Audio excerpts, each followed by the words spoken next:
ड्रामे की शुरुआत एक अंधी लड़की से होती है जिसका नाम शुयान है। तभी अचानक से फैंग उसे पीछे से आकर के पकड़ लेता है और कहता है कि क्या तुम मुझे ढूंढ रही थी। जिस पर शुयान कहती है कि हाँ, मैं अपने गुयान को ढूंढ रही थी। तो फैंग उससे कहता है कि प्लीज एक बार अपनी आंखों पर जोर डाल करके देखो कि तुम्हारे सामने कौन खड़ा है। जिस पर शुयान उसके फेस पर फोकस करने की कोशिश करती है और कहती है कि आप तो ये बात अच्छी तरीके से जानते कि मैं क्लियर तरीके से नहीं देख पाती हूँ। तो फैंग कहता है कि कोई बात नहीं, एक दिन तुम मुझे जरूर देखोगी। इतना कहकर के वो उसे उठा करके बेड पर ले जाता है जहाँ वो उसके करीब जाने लगता है। तभी वो देखता है कि गुयान दूर से खड़े होकर इन दोनों को देख रहा होता है, जो कि एक्चुअल में शुयान का बॉयफ्रेंड है। फैंग शुयान से कहता है कि स्वीटहार्ट, पहले तुम्हें जाकर के शावर ले लेना चाहिए। ये सुनकर कि वो फौरन से बाथरूम की तरफ चली जाती है, जिसके जाने के बाद में गुयान अंदर आता है और फैंग को स्मेल करते हुए कहता है कि तुम्हें अपनी परफ्यूम को जल्दी चेंज कर लेना चाहिए, क्योंकि शुयान अंधी तो जरूर है लेकिन उसका नाक बहुत तेज है और मैं नहीं चाहता हूँ कि उसे पता चले कि तुमने मेरी जगह ले ली है। तभी अचानक से शुयान अंदर से कहती कि मुझे शावर जेल चाहिए, जिस पर गुयान आगे बढ़ने लगता है। तो फैंग उसे रोक करके कहता है कि मैं भी नहीं चाहता हूँ कि उसे पता चले कि मैं उसका लवर नहीं हूँ। इस बात पर गुयान कोई भी जवाब नहीं देता है और शुयान को बाहर से शावर जेल पकड़ा देता है और फैंग की तरफ मुड़ करके कहता है कि मैं ये बात अच्छी तरीके से जानता हूँ कि तुम एक बहुत ही डिसेंट और कोल्ड पर्सन हो, जो कि लड़कियों को एकदम पसंद नहीं करता है, और इसीलिए मैंने अपनी जगह तुम्हें रिप्लेस किया है और मैं आशा करता हूँ कि तुम शुयान को नहीं छुओगे। तो फैंग कहता है कि और जो तुम उसके साथ में कर रहे हो अपने फायदे के लिए, उसे इतने टाइम से धोखा दे रहे हो और झूठ बोल रहे हो, क्या तुम्हें इस बात के लिए गिल्ट फील नहीं होता है। तो गुयान कहता है कि वो एकदम बेकार है, वो बिल्कुल भी प्लेजर फील नहीं कराती है, तो मैं क्या करूँ, मुझे दूसरी औरत के साथ में संबंध बनाना पड़ा। और वैसे भी शुयान को अगर इस बात का पता चला कि मेरा अफेयर चल रहा है तो वो अपनी जान देने की कोशिश करने लगेगी, और अगर ऐसा कुछ हो गया तो मेरा करियर बर्बाद हो जाएगा। इस बात पर फैंग कोई भी जवाब नहीं देता है और उसे अपना ड्रेस देते हुए वहाँ से चला जाता है। लेकिन इनकी सारी बातें शुयान सुन लेती है और सोचती है क्या ये वही गुयान है जिसे मैं पिछले 3 सालों से प्यार करती आ रही हूँ। अब नाइट में वो गुयान को ढूंढते हुए एक क्लब में चली जाती है जहाँ वो अपनी न्यू गर्लफ्रेंड लिली के साथ में बैठा होता है और उसे सबके सामने किस कर रहा होता है। जिसे ढूंढते हुए शुयान वहाँ पर पहुंच जाती है और उसे आवाज लगाती है। उसकी आवाज सुनकर के सभी शांत हो जाते हैं और गुयान भी शॉक रह जाता है। शुयान पूछती कि मैंने यहाँ पर गुयान की आवाज सुनी है, क्या वो यहाँ पर है। ये सुनकर कि गुयान एकदम रिलैक्स हो जाता है और सोचता है कि मैं तो भूल ही गया था कि इसी तो रात में एकदम नहीं दिखता है, दिन में तो थोड़ा बहुत देख भी लेती है। यहाँ पर गुयान का फ्रेंड उससे झूठ बोलता है कि यहाँ पर गुयान नहीं है, शायद उससे मिलती जुलती आवाज उसके फ्रेंड की है। तो शुयान कहती है क्या मैं उस लड़की का हाथ छू सकती हूँ, जिस पर गुयान फौरन से उसे अपने हाथ दे देता है और कहता है कि मैं गुयान का अच्छा दोस्त हूँ। पर शुयान तो उसका हाथ टच करके उसे अच्छी तरीके से पहचान जाती है और कहती है अगर तुम गुयान नहीं हो तो प्लीज मुझे माफ कर देना, मैं फिर से उसे ढूंढने के लिए जा रही हूँ। इतना कहकर के वो वहाँ से बाहर आ जाती है। तो गुयान का फ्रेंड कहता है कि तुम्हारी गर्लफ्रेंड कितनी मूर्ख है, पर हमें एक बात समझ में नहीं आ रहा है कि आखिर तुमने फैंग जैसे कोल्ड पर्सन को इस बात के लिए कैसे मना लिया। ये सब सुनकर के शुयान दुख से फूट फूट कर रोने लगती है और उसका दिल टूट जाता है।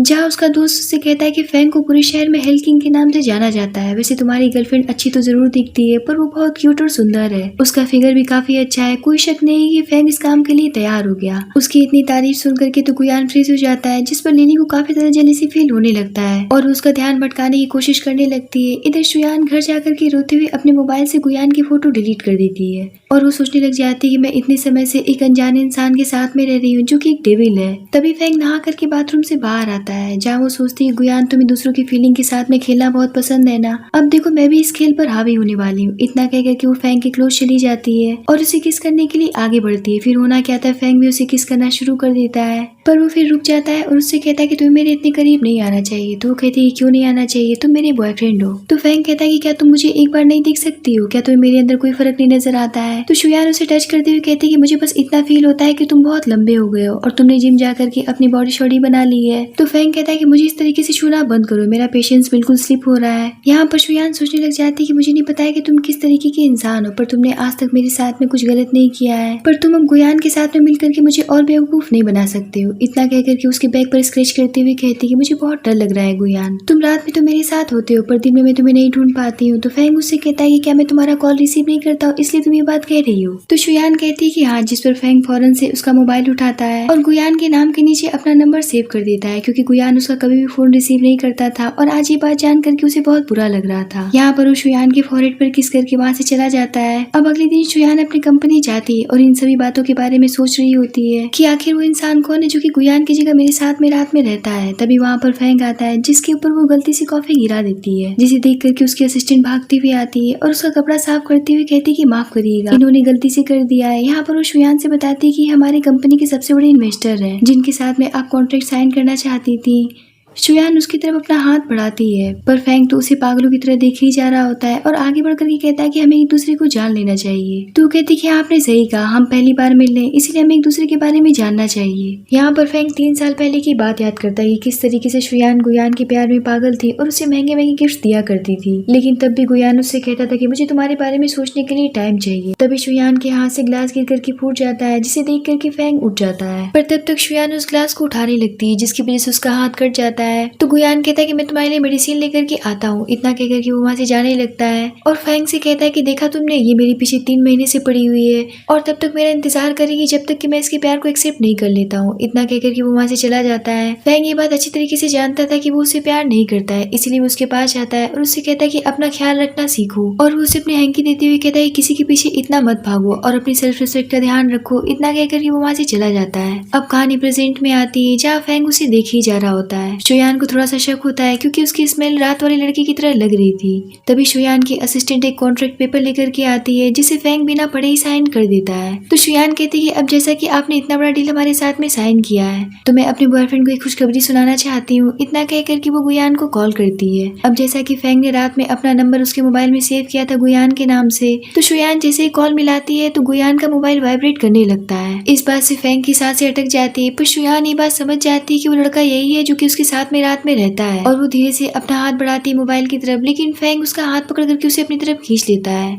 और फिर से उसे गौर से देखने लगता है। शुयान भी उसे बहुत ही ज्यादा गौर से देख रही होती है, पर तब तक वहाँ पर गुयान आ जाता है, जिसे देख करके वो दोनों एक दूसरे से अलग हो जाते हैं। तो गुयान शुयान के पास आकर के पूछता है कि आखिर तुमने मेरा नंबर ब्लॉक क्यों किया, जिस पर शुयान कहती कि आखिर मैं तुम्हारा नंबर ब्लॉक क्यों करूंगी। इतना कहकर के वो उसे अपना मोबाइल दिखाती है और कहती कि मैं तो तुम्हें कब से कॉल कर रही हूँ। ये देख करके तो गुयान के गुस्से का कोई भी ठिकाना नहीं रहता है और वो समझ जाता है कि सिर्फ फेंग का ही किया धरा है। उसी ने गुयान का नंबर ब्लॉक कर दिया है और उसकी जगह अपना नंबर सेव कर दिया है। फेंग गुयान की शक्ल देख करके समझ जाता है कि आखिर उसके मन में क्या चल रहा है, इसीलिए वो शुयान से कहता है कि मुझे गुयान से कुछ बात करनी है, मैं थोड़ी देर में आता हूँ। इतना कहकर के वो उसके साथ में बाहर चला जाता है, जहाँ गुयान उसका कॉलर पकड़ते हुए कहता है कि तुम्हारी हिम्मत भी कैसी होगी मेरा नंबर ब्लॉक करने की और मेरी जगह अपना नंबर सेव करने के लिए, आखिर तुम्हें होता क्या जा रहा है, कहीं तुम मेरी अंधी गर्लफ्रेंड के प्यार में पागल तो नहीं हो गए हो। तो फेंग उससे कहता है कि तुम्ही ने तो कहा था कि शुयान को कुछ भी पता नहीं चलना चाहिए, इसीलिए मुझे ऐसा करना पड़ा क्योंकि तुम तो उसका फोन रिसीव करते नहीं हो। जिस पर गुयान कहता है कि मैं देख रहा हूँ कि तुम्हारी हरकतें कुछ अजीब होती जा रही है, मुझे शक हो रहा है कि कहीं तुम्हें मेरी अंधी गर्लफ्रेंड से प्यार तो नहीं हो गया है,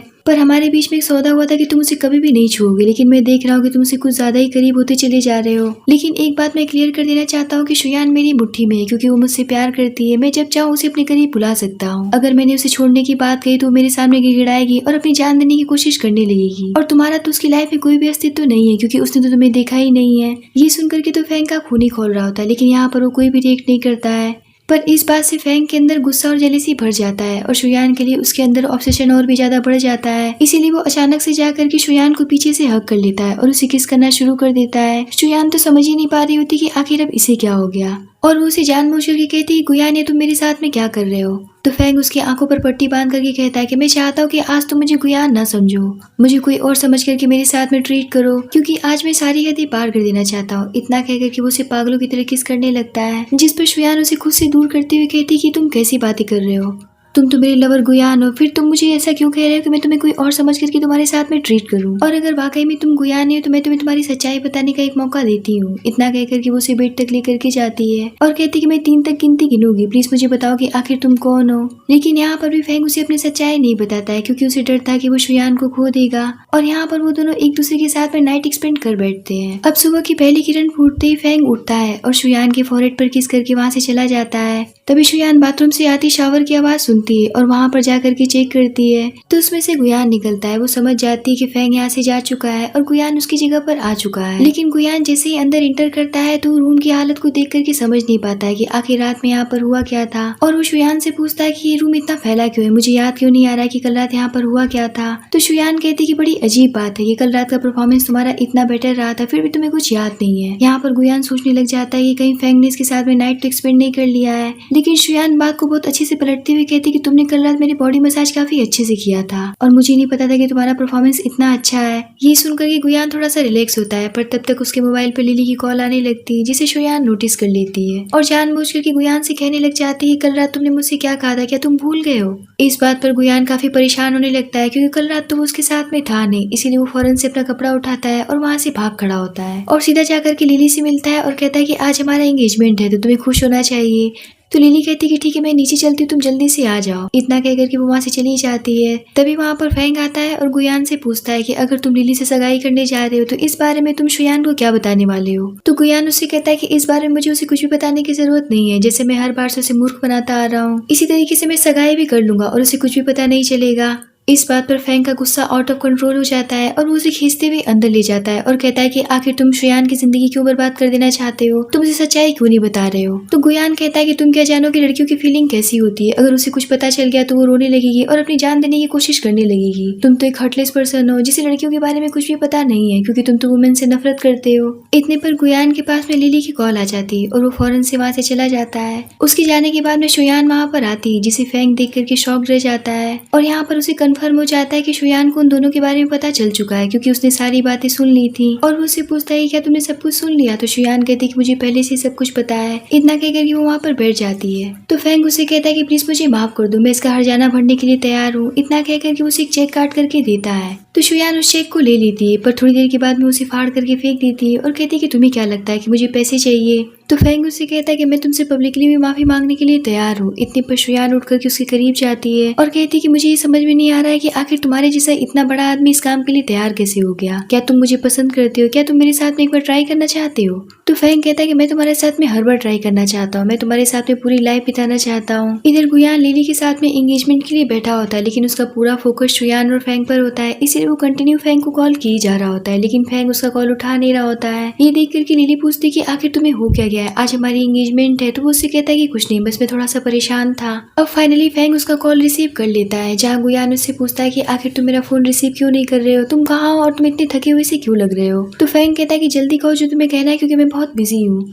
तो गुयान पूछता है कि क्या तुमने शुयान को सब कुछ बता दिया, क्या वो रो रही थी, क्या वो बोल रही थी कि मैं अपनी जान दे दूंगी। तो फैंग कहता है कि बकवास करना बंद करो, मैंने ऐसा कुछ भी नहीं किया है। इतना कहकर कि वो कॉल काट देता है और शुयान को किस करने लगता है और कहता है कि बताओ कि मैं कौन हूँ। तो शुयान कहती है कि तुम फैंग हो। इस बात पर वो उसे किस करता है और कहता है कि फिर से एक बार मेरा नाम लो। तो शुयान कहती है कि फैंग। ये सुनकर के तो फैंग को काफी ज्यादा अच्छा लगता है क्योंकि वो उसके मुंह से अपना नाम सुनना चाहता था। वो गुयान बन करके उसके साथ में कुछ भी नहीं करना चाहता था। इधर गुयान इस बात से काफी ज्यादा परेशान होता है कि आखिर फैंग ने उसका कॉल क्यों काट दिया और फिर वो उसका फोन रिसीव क्यों नहीं कर रहा है, आखिर वो है कहाँ। इस बात पर उसे शक होता है और वो फैंग के रूम तक पहुंच जाता है और रूम सर्विस गर्ल से उस रूम का कार्ड छीन करके उसे ओपन करके अंदर घुस जाता है। वहीं फैंग शुयान के साथ में बाथरूम में होता है जहाँ वो उसे पूछता है कि जब मैं गुयान की जगह तुम्हारे साथ में रहता था तो क्या तुम्हें मेरी फीलिंग समझ में नहीं आती थी, क्या तुम्हें ऐसा नहीं लगता था कि मैं कोई और हूँ, और अब जब तुम्हें पता चल गया है कि मैं फैंग हूँ तो क्या तुम मुझे अभी पसंद करती हो, क्या मैं थोड़ा सा भी तुम्हें पसंद हूँ। इससे पहले कि वो इस बात का जवाब देती तब तक वो देखती कि गुयान रूम के अंदर घुस चुका है। ये देख करके वो काफी घबरा जाती है और वहाँ से जाने लगती है पर फैंग उसे पकड़ लेता है और कहता है कि तुम्हें तो उससे नफरत करना चाहिए, तुम्हें पता है ना कि वो लिली से आज एंगेजमेंट करने जा रहा है। इतना कहकर कि वो शुयान को उठा करके बाथरूम से बाहर निकलता है जहाँ गुयान खड़ा होता है और वो फैंग से पूछता है कि तुम मेरी शुयान के साथ में क्या कर रहे हो।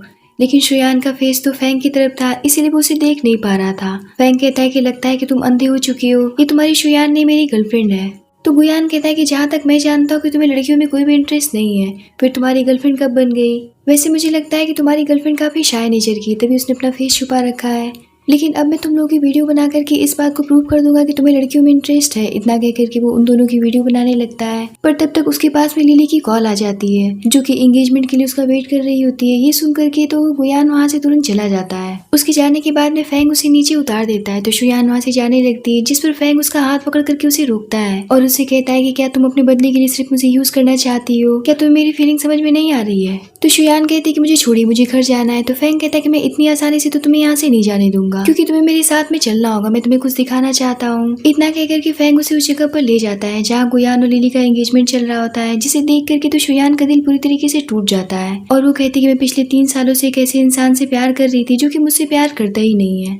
तो फैंग उससे कहता है कि ये बात सच है कि वो तुमसे प्यार नहीं करता है, इसीलिए उसने आज तक तुम्हें छुआ तक नहीं है और तुम ऐसे इंसान से शादी करने के सपने देख रही हो। इतना कहकर के वो उसके दिल के करीब जाता है और कहता है कि मैं जानता हूँ कि इस समय तुम्हारे दिल में बहुत दर्द हो रहा है और तुमने बहुत कुछ झेला है, लेकिन यकीन मानो कि अब मैं तुम्हें अकेला नहीं छोड़ूंगा। इतना कहकर के उसके करीब चला जाता है और उसे किस करने लगता है। इधर गुयान अपने एंगेजमेंट कंप्लीट करने के बाद में शुयान को कॉल करता है, जिसकी रिंग की आवाज उसे ऊपर से आते हुए रूम से सुनाई देती है। ये सुनकर के वो भागता हुआ ऊपर जाता है, जहाँ उसे शुयान का हेयर पिन दिखता है और यहाँ पर वो उस दिन को याद करने लगता है जब शुयान की आंखों का ऑपरेशन हुआ था। तो उसी दिन उसने हेयर पिन उसके बालों में लगाया था और उस ऑपरेशन की वजह से शुयान कम से कम दिन में देख पाती थी, पर रात में उसे कुछ भी नहीं दिखता था। प्रेजेंट टाइम में गुयान सोचता है कि आखिर मुझे शुयान की इतनी याद क्यों आ रही है। इधर फेंग शुयान को लेकर के घर जा रहा होता है और उससे पूछता है कि तुम्हें ऐसा क्यों लगता है कि अगर उसने वहाँ पर तुम्हारी हेयर पिन देख ली तो वो समझ जाएगा कि तुम वहीं पर थी। तो वो कहती कि इस हेयर पिन का हम दोनों के बीच में बहुत ही गहरा मतलब है, इस बात को तुम समझ नहीं पाओगे। तो फेंग कहता है कि पता नहीं क्यों ये हेयर पिन मुझे कुछ जाना पहचाना सा लग रहा है, प्लीज मुझे इसे दिखाओ। पर शुयान उसे वो हेयर पिन नहीं देती और अपने बालों में लगा लेती है। तो फेंग कहता है कि तुमने अपनी आंखों से देखा है कि गुयान आज सुबह किसी और लड़की से एंगेजमेंट कर चुका है और यहाँ पर तुम उसे याद करके मरी जा रही हो और इस हेयर पिन को संजो करके रख रही हो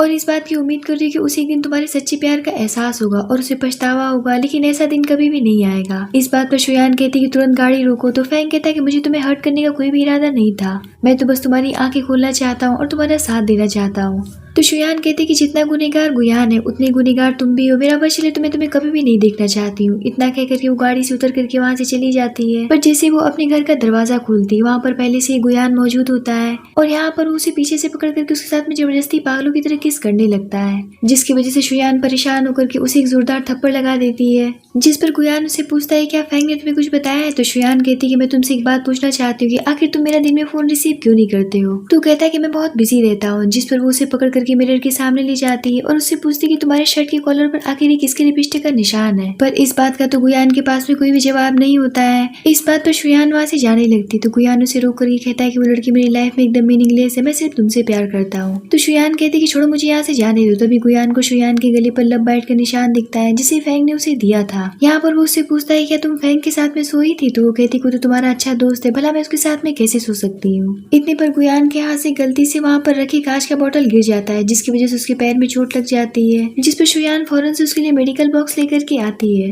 और उसके बगल में बैठ जाती है और उससे पूछती है कि तुम्हें हमारी पहली मुलाकात याद है। और यहाँ पर वो 4 साल पहले वाली बात याद करती है जब पार्टी में भगदड़ मच गया था, जिसकी वजह से वो गिर गई थी और रोती हुई सबसे मदद मांग रही होती। तभी वहाँ पर उसके पास फेंग आता है और उसके हेयर में पिन लगाते हुए उसे पीछे से हक करके उसे प्रोटेक्ट करने लगता है। और यहाँ पर शुयान उसे गुयान समझ बैठती है और उसे ऐसा लग रहा होता है कि उसी ने उसकी जान बचाई थी। प्रेजेंट टाइम में वो उसे कहती कि तब से मुझे तुमसे प्यार हो गया। यहाँ पर गुयान फिर से चुप रहता है और उसे सच्चाई नहीं बताता है। इधर फेंग अपनी गाड़ी में शुयान के बैग को देखता है और उसे वापस करने के लिए उसके अपार्टमेंट जाता है, जहाँ वो अंदर से आती गुयान की आवाज को सुनकर के फौरन से अंदर एंटर कर जाता है। जहाँ वो शुयान को गुयान के साथ में देख करके तो उसके जेलसी और गुस्से का कोई भी ठिकाना नहीं रहता है और वो सोचता है कि शुयान तुमने मुझसे कहा था कि तुम मुझे देखना तक नहीं चाहती हो और तुम इस गुयान के साथ में इतनी कंफर्टेबल होकर के बैठी हो। फेंग को देख करके तो गुयान काफी हड़बड़ा जाता है कि कहीं वो इस बात को कंफर्म न कर दे कि उसी ने शुयान की जान बचाई थी, ना कि उसने। और यहाँ पर वो फेंग से पूछता है कि तुम यहाँ पर क्या कर रहे हो। तो वो कहता है कि मैं बस यहाँ पर शुयान का बैग वापस करने के लिए आया था। तभी शुयान बोल पड़ती कि हाल ही में फेंग ने मेरी कंपनी के साथ में कॉन्ट्रैक्ट साइन किया है, इसीलिए मेरा इनके साथ में मिलना जुलना लगा रहता है।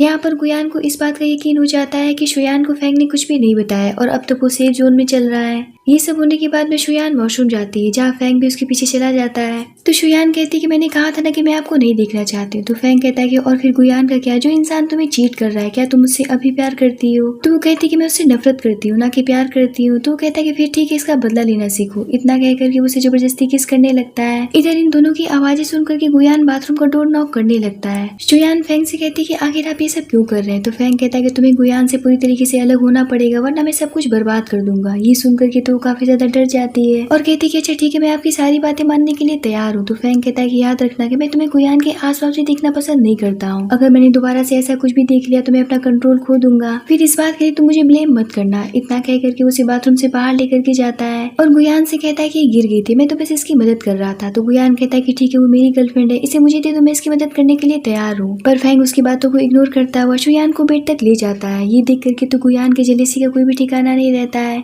और वो फेंग से पूछता है कि क्या तुम इसे चाहने लगे हो। तो फेंग कहता है कि हाँ, मैं इसे बहुत चाहता हूँ। इस बात बात पर गुयान उसे एक पंच मार देता है और यहाँ पर उन दोनों के बीच में लड़ाई शुरू हो जाती है, जिसे देख करके शुयान काफी फ्रस्ट्रेट हो जाती है और कहती है कि बस बहुत हुआ, तुम दोनों मेरे घर से बाहर निकल जाओ और जाकर के बाहर लड़ाई झगड़ा करो, और तुम गुयान मैं तुमसे ब्रेकअप करना चाहती हूँ। यहाँ पर फैंग खुल करके अब ये बात कहता है कि गुयान एक चीटर है जिसने तुम्हें मेरे साथ छोड़ दिया, अब बारी है कि तुम मुझे चुनो और इसे छोड़ दो, मैंने आज तक सिर्फ तुम्हें चाहा है। इस बात पर गुयान कहता है कि इसकी बातों में मत आना, ये तुम्हें बहका रहा है। इस बात पर शुयान कहती है कि लगता है कि तुम दोनों ने मुझे मजाक समझ रखा है, पिछले 3 सालों से तुम मुझे धोखा देते आ रहे हो और फैंग तुमने इस दुष्ट का साथ दिया है, तुम दोनों ने मिलकर के मेरी जिंदगी तबाह कर दी और तुम दोनों चाहते हो कि मैं तुम दोनों को चुनूं। इतना कहकर कि वो दोनों को धक्का देती हुई कहती कि निकल जाओ मेरे घर से तुम दोनों, मैं तुम दोनों की शक्ल तक नहीं देखना चाहती हूँ। अब गुयान तो वहाँ से चला जाता है, पर फैंग वहीं पर खड़ा होकर के सोच रहा होता है कि मुझे माफ कर देना कि मैंने तुमसे झूठ बोला और गुयान का साथ दिया, क्योंकि मेरे पास में कोई और रास्ता नहीं था तुम्हारे करीब रहने का, क्योंकि मैं तुमसे बहुत प्यार करता हूँ। इधर शुयान सोचती कि मुझे शहर छोड़ करके कहीं दूर चले जाना चाहिए, तभी इन दोनों से मुझे छुटकारा मिलेगा,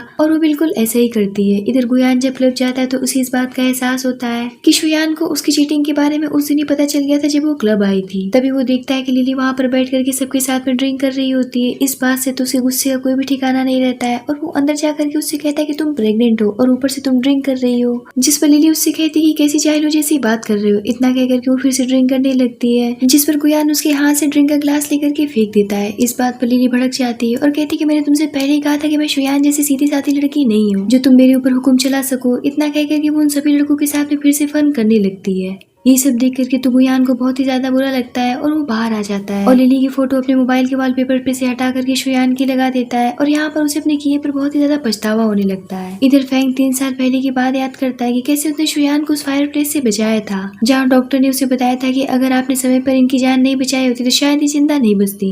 पर अफसोस की बात तो ये है कि उस हादसे के बाद से इनकी आंखों में प्रॉब्लम शुरू हो चुका है। अब प्रेजेंट टाइम में फैंग को पता चलता है कि शुयान एकदम से गायब हो गई है और अपना घर छोड़ करके कहीं चली गई है और उसका कहीं भी अता पता नहीं, यहाँ तक कि उसने अपना नंबर भी चेंज कर लिया है। इस बात से परेशान होकर के फैंग शुयान के अपार्टमेंट जाता है, जहाँ पर गुयान भी आ जाता है और यहाँ पर इन दोनों के बीच में फिर से आपस में बहस शुरू हो जाती है, जिस पर इनकी आवाजें सुनकर के घर की ऑनर गेट खोलती है और बताती है कि मैं यहाँ के लैंडलॉर्ड हूँ। इस बात पर वो दोनों बोल पड़ती कि मैं शुयान का बॉयफ्रेंड हूँ। ये सुनकर के तो आंटी सोचती है क्या जमाना आ गया है, शुयान ने 2 बॉयफ्रेंड रखे थे। यहाँ पर वो दोनों आंटी से जानने की बहुत कोशिश करते कि आखिर शुयान गई कहाँ है, पर उन्हें भी इस बात का पता नहीं था, जिस पर फैंग परेशान होकर के उसे ढूंढने के लिए एयरपोर्ट जाता है, पर शुयान उसके बगल से गुजर जाती है और वहाँ से पेरिस निकल जाती है। अब हमें यहाँ से 3 साल के बाद का सीन दिखाया जाता है, जहाँ गुयान शुयान को भूल करके लिली से शादी करने जा रहा था, जहाँ लिली कहती कि 3 साल पहले मैं तुम्हारे बच्चे के साथ में प्रेग्नेंट हुई थी, पर एक गलती की वजह से मैंने अपनी बेबी को खो दिया था, पर आखिरकार अब मैं फिर से तुम्हारे बच्चे के साथ में प्रेग्नेंट हूँ और अब हम शादी भी करने जा रहे हैं, मैं इस बात से बहुत खुश हूँ। तभी वहाँ पर एक लड़की आती है और लिली से कहती कि आपने मिस एलिस की डिजाइन की वेडिंग ड्रेस को सिलेक्ट किया है, तो कहती कि हाँ, क्योंकि वो पेरिस की सबसे बड़ी डिजाइनर है और मैं उनसे महीनों से चैट करती आ रही हूँ, उन्होंने मुझसे यहाँ पर आने का वादा किया था।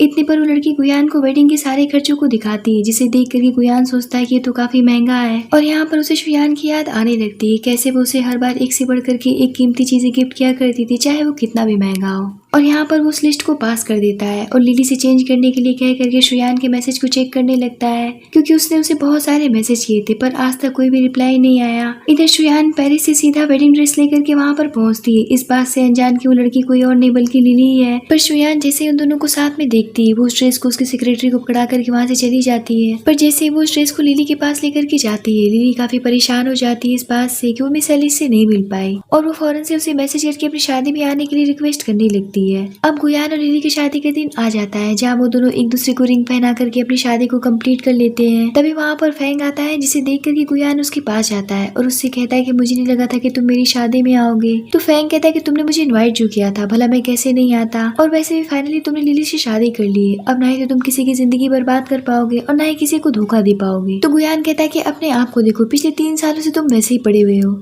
क्या तुम अब भी शुयान का इंतजार कर रहे हो। इस बात पर फैंग भड़क जाता है और कहता है कि अपना मुंह बंद रखो। तो गुयान कहता है कि सच्चाई को एक्सेप्ट करो, वो तुम्हें कब का भूल चुकी होगी, अब तुम्हारी बारी है कि तुम भी मूव ऑन कर लो। जिस पर फैंग कहता है कि तुम्हारी यहाँ शादी है, तुम्हें अपनी वाइफ के पास जाकर के खड़े होना चाहिए, न कि यहाँ पर खड़े होकर के बकवास करना चाहिए। तभी वहाँ पर शुयान की एंट्री होती है, जिसे लोग देख करके आपस में बातें करने लगते हैं कि ये तो पेरिस की सबसे फेमस डिजाइनर एलिस है। फैंग तो उसे देख करके फौरन से पहचान जाता है, पर लिली उसे एलिस समझ करके उसका स्वागत करती है। पर शुयान जैसे अपना ग्लास निकालती ही सभी शॉक्ड रह जाते हैं। शुयान कहती कि आई विश कि तुम दोनों की शादीशुदा लाइफ काफी अच्छे से बीते। इतना कहकर के वो वहाँ से जाने लगती है तो गुयान उसे रोकने लगता है और उससे बात करने की कोशिश करने लगता है। तो फेंग उसे रोकते हुए कहता है कि अपनी शादी पर ध्यान दो।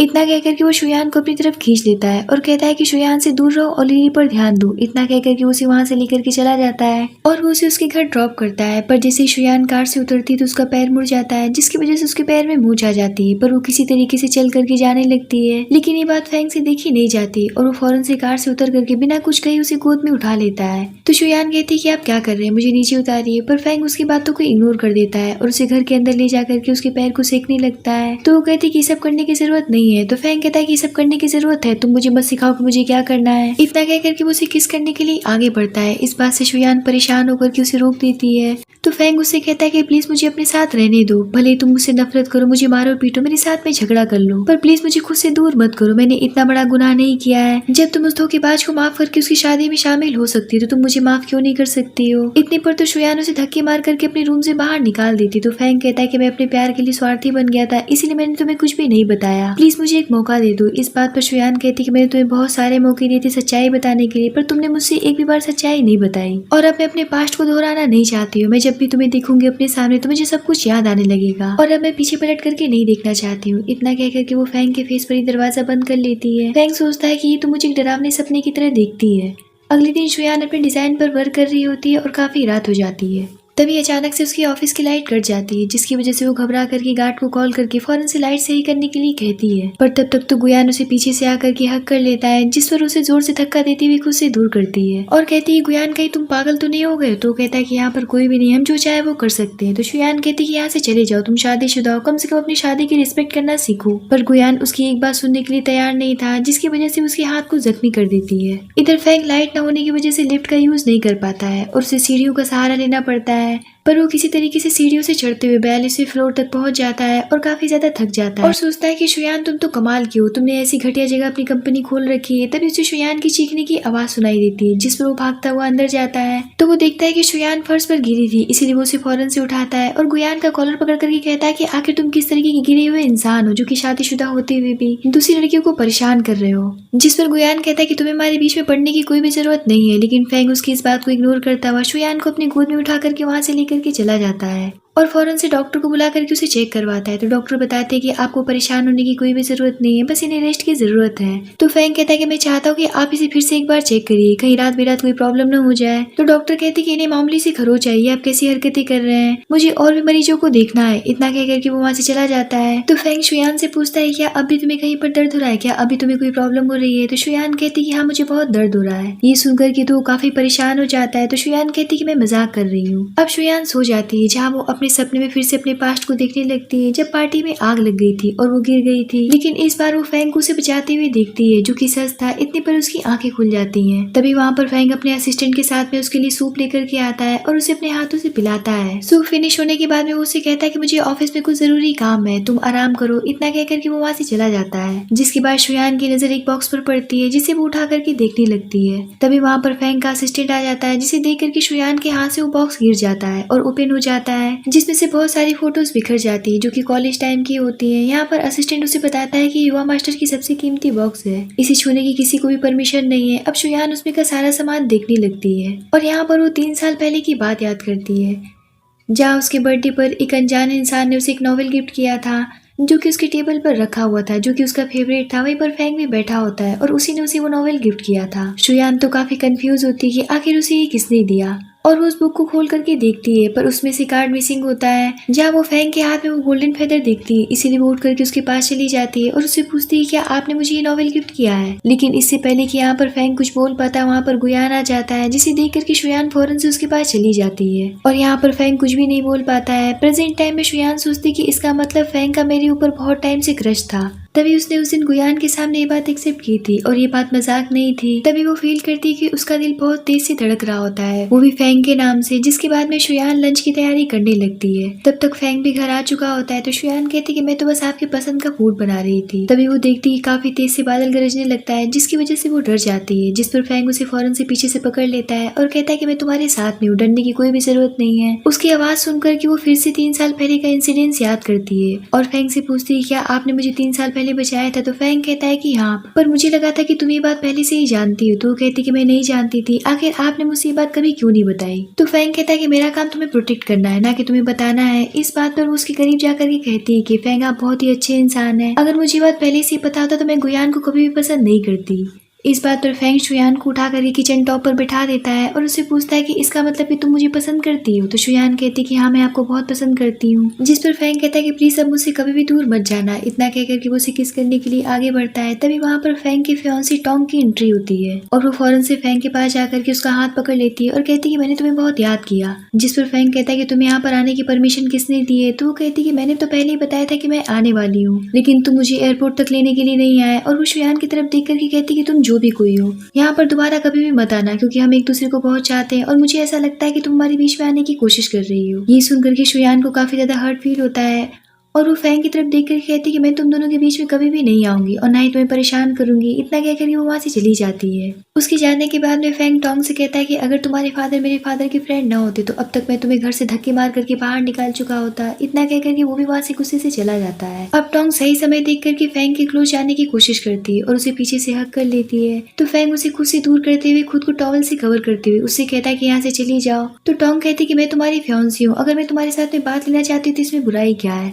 तो फैंग उससे कहता है कि मैंने पहले ही शादी से मना कर दिया है और मैं तुम्हें अपनी बहन मानता हूँ, इसीलिए अपनी मर्यादा में रहो। इतना कहकर कि वो उसे वहाँ से धक्के मार करके बाहर निकाल देता है और दरवाजा बंद कर लेता है, जिस पर वो गुस्सा होकर के वहाँ से चली जाती है। अगले दिन शुयान एक कैफे में बैठ करके फैंग को मैसेज करती है कि वो उससे मिल करके चीजें क्लियर करना चाहती है। वहीं पर टोंग भी बैठी होती है और उसके हाथ में फैंग का मोबाइल होता है, यानी कि वो फैंग का मोबाइल अपने पास में रख ली होती है उसके बिना परमिशन के। तभी टोंग बाहर देखती है कि गुयान लिली के साथ में बीच सड़क पर बहस कर रहा होता है, जबकि लिली उसके बच्चे के साथ में प्रेग्नेंट होती है, क्योंकि गुयान का उससे मन भर चुका था और वो अब उसके साथ में अच्छे से ट्रीट नहीं कर रहा होता है। इस बात से लिली भी काफी नाराज होती है और कहती है कि अगर तुम्हें शुयान नहीं पसंद थी तो तुमने मेरी जिंदगी बर्बाद क्यों की। लेकिन इस बात का गुयान के पास में कोई भी जवाब नहीं होता है और वो उसे जबरदस्ती टैक्सी में बिठा करके घर भेज देता है। तभी उसकी नजर कैफे के अंदर शुयान पर पड़ती है। इधर शुयान फैंग के रिप्लाई का वेट कर रही होती है, पर उसके मैसेज का वेट करते करते काफी देर हो जाता है और वैसे भी फैंग उसे मैसेज करता भी कैसे, क्योंकि उसका मोबाइल तो टोंग के पास था। शुयान सोचती कि फैंग के पास में उसकी बातों का कोई भी जवाब नहीं है, इसीलिए वो यहाँ पर नहीं आया और इसीलिए वो वहाँ से उठ करके जाने लगती है। तब तक वहाँ पर गुयान पहुँच जाता है और उसे रोक करके कहता है कि मैं मानता हूँ कि मैं गलत था, पर अब मैं लिली से शादी करके बहुत ही ज्यादा पछता रहा हूँ। चलो हम फिर से न्यू शुरुआत करते हैं, मैं तुम्हारे लिए लिली को डिवोर्स तक देने के लिए तैयार हूँ। इस बात पर शुयान उसे एक जोरदार थप्पड़ लगाती है। तभी गुयान के पास में लिली की कॉल आती है, जो कि उसे बताती है कि मेरी तबीयत कुछ ठीक नहीं लग रही है, पर वो उसकी बातों को इग्नोर कर देता है और फोन को काट देता है। इस बात पर शुयान कहती है कि आखिर तुम कैसे इंसान हो, लिली प्रेग्नेंट है और तुम्हारे बच्चे की माँ बनने वाली है और तुम उसे यहाँ पर छोड़ने की बात कर रहे हो। तुम इस तरीके से उसकी जिंदगी के साथ में खिलवाड़ नहीं कर सकते हो, तुम्हें मेरे साथ में चलना पड़ेगा। इतना कहकर कि वो उसे वहाँ से ले जाती है। इधर टोंग बैठ करके सारा नजारा देख रही होती है और कहती है कि फैंग तुम्हारे मैसेज का रिप्लाई कभी भी नहीं करेगा, क्योंकि उसका फोन तो मेरे पास में है। इधर शुयान गुयान को लेकर के लिली के पास पहुंचती है, जहाँ वो कुछ दवाई खा रही होती है। तो शुयान उसे दवा खाने से फौरन से रोकती है। तो लिली उससे कहती कि हमेशा मुझसे कहता रहता है कि कहीं जाकर के मर जा, तो आज मैं इसकी तमन्ना पूरी करने जा रही हूँ और तुम भी तो यही चाहती हो ताकि तुम गुयान को मुझसे छीन सको। जिस पर शुयान कहती कि मैं ऐसा कभी भी करने के बारे में नहीं सोच सकती हूँ। इतना कहकर के वो उसे गले से लगा लेती है और कहती कि रोना बंद करो और अपनी जान देने के बारे में मत सोचो, अपने बच्चे के बारे में सोचो, क्योंकि प्रेग्नेंट होना जिंदगी का सबसे हंसी पल होता है। याद करो कि जब तुमने गुयान से शादी की थी और जब तुम दोनों एक दूसरे से प्यार करते थे, ये बच्चा उसी पल की निशानी है। मैं कभी भी गुयान को तुमसे नहीं छीन सकती हूँ, क्योंकि मैं भी एक लड़की हूँ और लड़की होकर एक लड़की की शादीशुदा जिंदगी कभी भी बर्बाद करने के बारे में नहीं सोच सकती हूँ। मैं चाहती हूँ कि तुम दोनों हमेशा ही खुश रहो। गुयान ने तो कभी भी मुझसे प्यार नहीं किया था, तभी उसने मुझे धोखा दिया और उसने तुमसे शादी की। और यहाँ पर वो गुयान से कहती कि अगर तुम्हारे अंदर जरा सी भी इंसानियत बची है तो अपनी जिम्मेदारी उठाओ, क्योंकि तुम एक पति हो और अब फादर बनने वाले हो। ये सुनकर के गुयान को अपनी गलती का एहसास होता है और वो फौरन से लिली के सामने नील डाउन होकर के उससे माफी मांगने लगता है। और तुमने अभी भी कौन सी दवाई खाई थी? जो लिली उसे बताती है कि वो तो बस विटामिन थे। ये सुनकर के गुयान थोड़ा रिलैक्स हो जाता है और फाइनली उसे रियलाइज होता है कि वो तो सिर्फ लिली से ही प्यार करता है। अब वो शुयान को बाहर तक छोड़ने के लिए आता है और उसे गले से लगा करके कहता है कि यहाँ से हमारी स्टोरी खत्म होती है। मुझे सही रास्ता दिखाने के लिए तुम्हारा बहुत बहुत शुक्रिया। इधर टोंग फैंग को सही समय पर वहाँ पर लेकर के पहुँच जाती है और यहाँ पर फैंग उन्हें गली से मिलता हुआ देख लेता है और इसी बात का फायदा उठा करके टोंग उसे शुयान के खिलाफ भड़काने लगती है और कहती है कि वैसे शुयान सिर्फ गुयान को ही चाहती है। इस बात से फैंग को काफी ज्यादा दुख महसूस होता है और वो कहता है कि आखिर वो उसे क्यों चाहती है, उसे मेरा प्यार क्यों नहीं दिखता है। इधर शुयान घर जाने के बाद में इस बात से काफी परेशान होती है कि आखिर फैंग ने उसकी बातों का रिप्लाई क्यों नहीं किया और उसे कॉल तक नहीं किया। तभी वो टोंग का पोस्ट देखती है जिसमें कि उसने लिखा होता है कि वो और फैंग शादी करने जा रही है। इस बात से उसे काफी ज्यादा तकलीफ होता है। अब अगले दिन वो अपने शॉपिंग मॉल जाती है जहाँ वेडिंग ड्रेस लेने के लिए टोंग आती है और कहती है कि मैं यहाँ पर आज अपनी शादी के लिए वेडिंग ड्रेस लेने के लिए आई हूँ। जिस पर शुयान उसे एक बहुत प्यारी सी वेडिंग ड्रेस दिखाती है जिस पर टोंग कहती है कि मेरे पीरियड्स चल रहे हैं इसीलिए मैं ड्रेस ट्राई नहीं कर सकती हूँ, क्या तुम इसे पहन करके दिखा दोगी। तो शुयान कहती है कि क्यों नहीं। इतना कह करके वो अपने हेयर में से पिन निकाल करके वहाँ पर रख देती है और ट्रायल रूम में चली जाती है जिस पर टोंग उस हेयर पिन को निकाल करके देखने लगती है। तभी वहाँ पर फैंग आ जाता है जिसे देख करके टोंग उससे कहती है कि देखो ना, शुयान वेडिंग ड्रेस ट्राई करने के लिए गई है क्योंकि वो गुयान से शादी करने के लिए मरी जा रही है और उसने हेयर पिन तुम्हें वापस करने के लिए कहा है। उस हेयर पिन को देख करके तो फैंग को काफी ज्यादा दुख होता है। तभी वो शुयान को वेडिंग ड्रेस में देखता है तो टोंग उससे कहती है कि कितनी गिरी हुई लड़की है जो कि शादीशुदा आदमी के घर बर्बाद करने के लिए जा रही है। ये सब देख करके तो फैंग के गुस्से का कोई भी ठिकाना नहीं रहता है और वो वहाँ से चला जाता है। इधर शुयान सोचती कि आखिर टोंग कहाँ चलेगी मुझे वेडिंग ड्रेस पहना करके। तभी उसकी असिस्टेंट वहाँ पर आती है और उसे गुयान के साथ हग वाली फोटो दिखाती है जो कि सोशल मीडिया पर काफी ज्यादा वायरल हो रही थी और लोग उसके बारे में तरह तरह की बातें कर रहे थे कि ये फेमस डिजाइनर एलिस जो कि खुलेआम शादीशुदा मर्दों को बहकाने का काम करती है, यानी कि सब टोंग ने शुयान को बदनाम करने के लिए किया था। इतना कम नहीं था कि शुयान जैसे ही बाहर निकलती तो टोंग उसके पास में 2 औरतों को भेज देती है जो कि उसे जानबूझकर के जलील करते हुए कहने लगती है कि ये औरत कितनी गिरी हुई है जो कि शादीशुदा मर्दों को फंसाती है। इतना कहकर के वो उसके ऊपर अटैक कर देती है पर तब तक वहाँ पर फैंग आ जाता है और उन्हें डांट करके वहाँ से भगाता है और शुयान से पूछता है कि क्या तुम गुयान के साथ रहने के लिए इतनी गिर गई हो, तुम्हें अपनी इज्जत तक का ख्याल नहीं रहा। तो वो कहती कि आप कैसी बातें कर रहे हैं, मैंने ऐसा कुछ भी नहीं किया है। तो फैंग कहता है कि फिर तुमने हेयर पिन मुझे वापस क्यों करवाया। जिस पर वो उस पिन को अपने बालों में लगाते हुए कहती कि अब मैं समझी कि सारा किया धरा आपके मंगेतर का है। यहाँ पर वो उसे बुटीक वाली फुटेज दिखाती है और यहाँ पर सारा कुछ क्लियर हो जाता है। फैंग टोंग की तरफ देखता है और उससे पूछता है कि आखिर तुमने मुझसे इतना बड़ा झूठ क्यों बोला। तो टोंग कहती कि मैंने ये सब आपके लिए किया है क्योंकि मैं आपको पाना चाहती थी। तो फैंग कहता है कि मैंने तुमसे कितनी बार कहा है कि मैं तुम्हें नहीं चाहता हूँ, मैं सिर्फ शुयान से प्यार करता हूँ, जितनी जल्दी हो सके यहाँ से वापस लौट जाओ वरना मैं यहाँ पर हुए सारे वारदातों के बारे में तुम्हारे फादर से बात करूंगा ताकि वो तुम्हें कुछ सिखा सके। इस बात पर वो कहती कि प्लीज मेरे फादर से कुछ भी मत कहिएगा वरना वो मेरी टांगे तोड़ देंगे। तो शुयान कहती कि मैं खुद ही तुम दोनों के बीच से हटना चाहती हूँ। इतना कहकर वो वहाँ से जाने लगती है जिस पर फैंग उसे उठा करके अपने साथ ले जाता है और उसे बेड पर बिठाते हुए कहता है कि बस बहुत हुआ। इतना कह करके वो उसे किस करता है। तो शुयान कहती है कि बस करिए, मैं आपकी गर्लफ्रेंड नहीं बनना चाहती हूँ। तो फैंग कहता है कि फिर ठीक है, मेरी वाइफ बन जाओ। इतना कह करके वो उसे फिर से प्यार से किस करता है और इसी प्यारी सी मोमेंट के साथ में इस ड्रामे की यहीं पर हैप्पी एंडिंग होती है।